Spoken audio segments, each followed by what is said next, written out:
Olá, queridos viajantes da Palavra de Deus, tudo bem com vocês? Sejam muito bem-vindos a este canal. Para você que ainda não me conhece, eu me chamo Mari Garcia. Se você ainda não está inscrito aqui, este é o momento que você pode se inscrever, ativa o sininho aí embaixo, para o YouTube te avisar toda vez que eu postar um vídeo novo por aqui. Não se esqueça que a plataforma tem desinscrito alguns de vocês.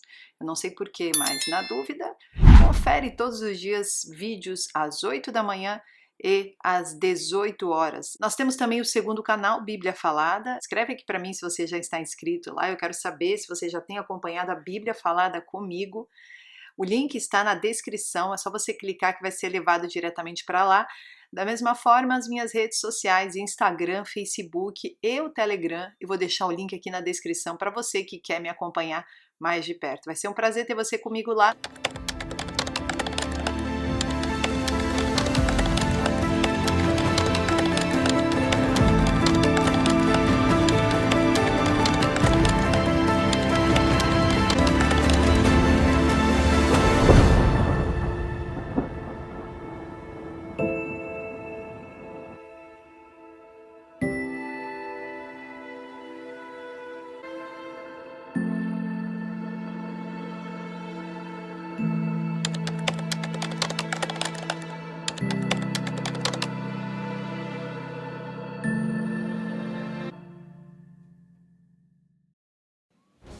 Aquele que se opõe e se exalta acima de tudo o que se chama Deus, ou é objeto de adoração, a ponto de se assentar no santuário de Deus, apresentando-se como Deus. No livro de Tessalonicenses, Paulo revela que o anticristo será mais do que um poderoso líder político ou militar. Ele terá o prestígio suficiente para reivindicar uma posição acima de todas as religiões e deuses.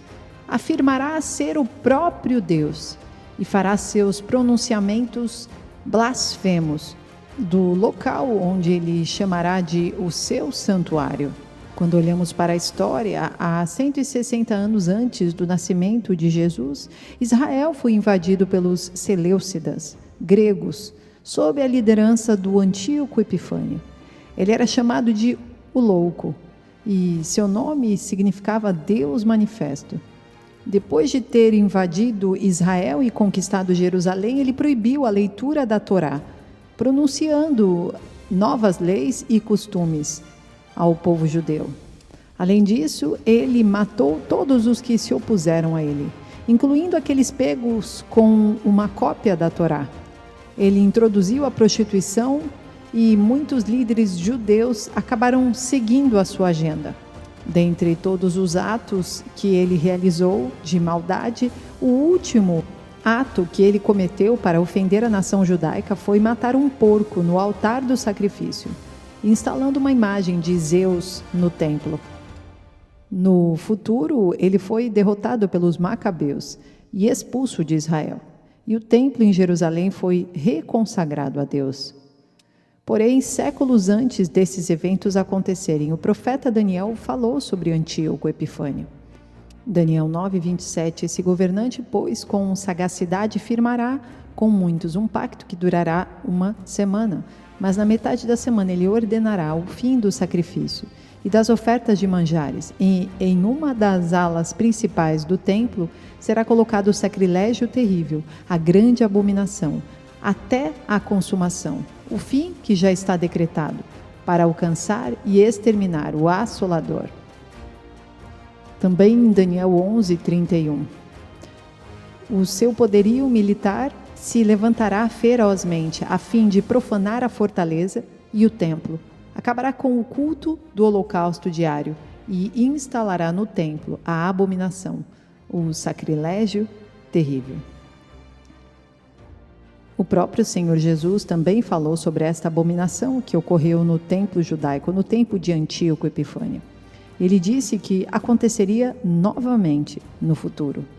Em 70 d.C., isso aconteceu novamente quando os romanos, muitos dos quais continham tropas auxiliares de origem árabes, depois de destruir o templo, ergueram emblemas para Zeus nos escombros do monte do templo, e o adoraram. Esta foi outra abominação no templo. No entanto, quando lemos o relato de Mateus sobre o que o Senhor Jesus disse no capítulo 24, ele não apenas previu 70 depois de Cristo, mas também falou para o fim desta era, dizendo que haveria uma abominação final de desolação no templo judaico. No livro de Daniel nos é dito que um governante virá no caráter de Antíoco e se proclamará a Deus. Quanto mais lemos a respeito deste homem, mais vemos que era um homem de guerra e luta contra as fortalezas mais poderosas e com a ajuda suposta de um Deus estrangeiro, e não o Deus de Abraão, Isaque e Jacó. Daniel 11:36. O rei fará o que quiser, ele se engrandecerá e exultará acima de todo Deus, e dirá coisas inéditas contra o Deus dos deuses. Ele será bem-sucedido, até que o tempo da ira esteja completo, pois o que foi determinado deve acontecer. Daniel, na verdade, descreve um futuro governante que se levantará no final dos tempos para se proclamar Deus na terra. Ele comandará um exército de 200 milhões de homens, com mísseis armados, possivelmente nucleares, com poder de fogo que destruirá 1/3 da população mundial. Apocalipse 9:16. E o número dos exércitos dos cavaleiros era de 200 milhões, e eu vi o número deles.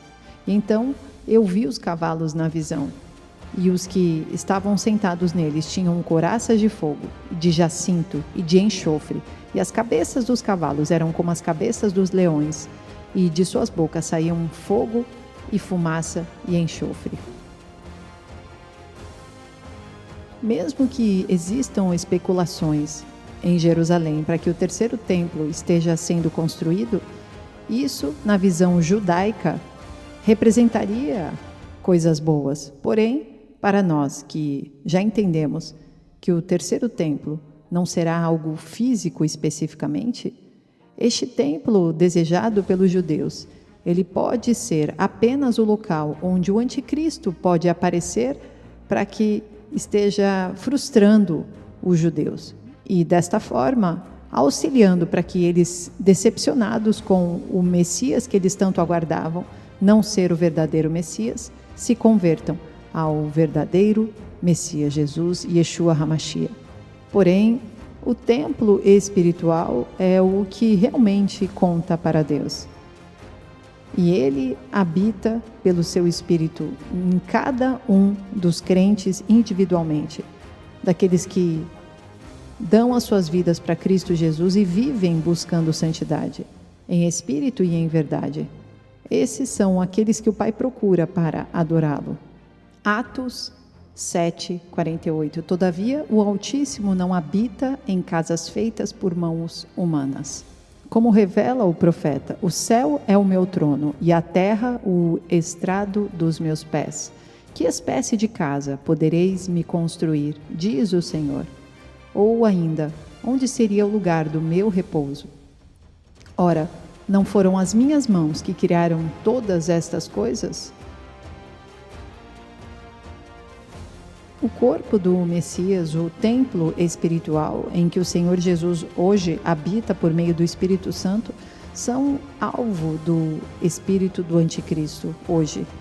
Deus não está mais preocupado com o templo físico em questão, o terceiro templo que os judeus almejam, pois ele já tem um templo vivo na terra, em que ele habita e por meio de quem ele trabalha. Se o templo for reconstruído em Jerusalém, e o sistema sacrificial reestabelecido, não será aprovado por Deus, porque Ele já enviou o seu templo vivo em seu Filho. E Israel, por grande parte, o rejeitou. Então, quer sejam sacrifícios contínuos em Jerusalém ou em qualquer outro local, eles tiram do sacrifício perfeito completo e expiatório pelo pecado feito de uma vez por todas por Jesus, o Cordeiro de Deus que tira o pecado do mundo. Algo que o sangue de touros e bodes nunca pôde fazer e nunca poderá fazer. O único outro templo físico que contará é o templo milenar, a ser construído no Monte Sião, na cidade de Davi, original. O Senhor Jesus será adorado no Monte Sião, em seu reino messiânico milenar. Como diz a palavra em Salmo 2, versículo 6, eu instalei o meu rei em Sião, no meu monte santo. Essa profecia se aplica à primeira e à segunda vinda do Senhor Jesus. Porém, o anticristo procurará destruir o judaísmo e o cristianismo da face da terra. De uma das formas, ele fará assumindo o controle do templo. Por 3 anos e meio, ele irá destruir o povo santo. João, na ilha de Patmos, nos diz que a cidade de Satanás e a sua sede de poder estão localizados na região da Turquia de hoje. João escreveu sua carta às 7 igrejas literais na Turquia. As 7 igrejas também representam 7 tipos de igreja que podem existir na história e 7 tipos de igreja que existirão nos últimos dias. O fato de as igrejas estarem localizadas na Turquia pode muito bem ser, de certa forma, o Espírito Santo nos dizendo que antes que o Senhor Jesus volte, o corpo do Messias terá que enfrentar o anticristo de possível origem turca ou dos seus arredores, com um império da besta, possivelmente de origem islâmica. Mateus 24, versículo 9. Então eles vos entregarão para serem afligidos e condenados à morte. E sereis odiados por todas as nações, por serem meus seguidores.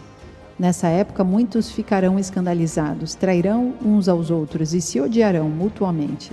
Então, numerosos falsos profetas surgirão e enganarão a muitos. E por causa da multiplicação da maldade, o amor da maioria das pessoas se esfriará. Aquele, porém, que continuar firme até o final será salvo.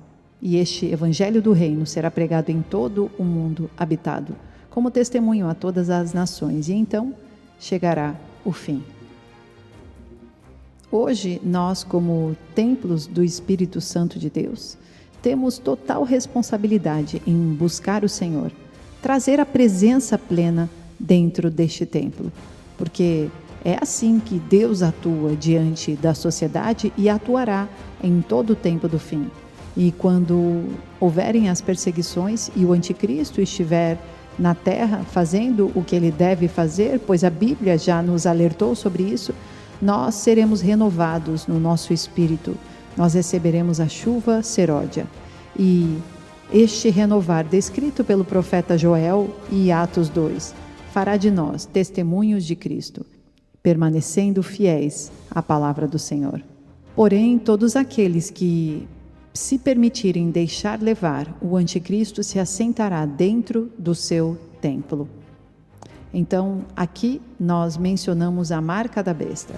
Quando o anticristo conseguir colocar a marca da besta em diversas pessoas, ele ali poderá reger aquele templo, aquela alma, aquela pessoa. Digamos que zumbis estarão andando mortos-vivos, andando pela terra, sem nenhuma vida espiritual, e estarão completamente disponíveis para as artimanhas malignas do inferno, através do anticristo.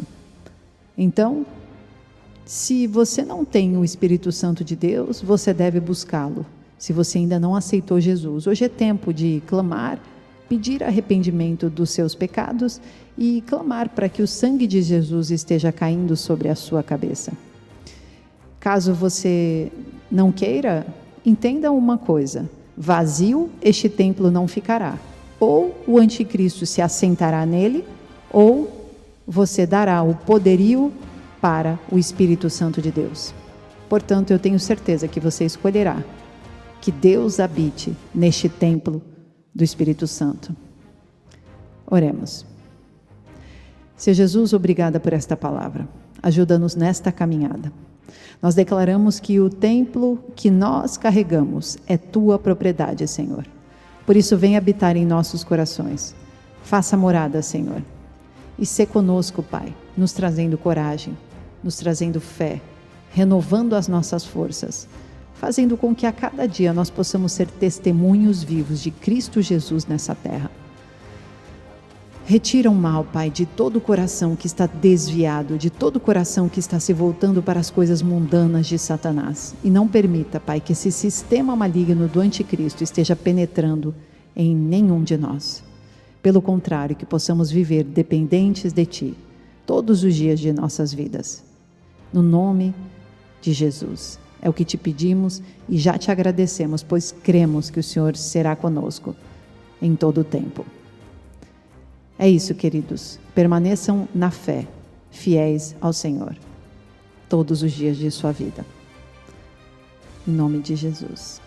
Deus abençoe, queridos. Fiquem na paz e até o próximo vídeo.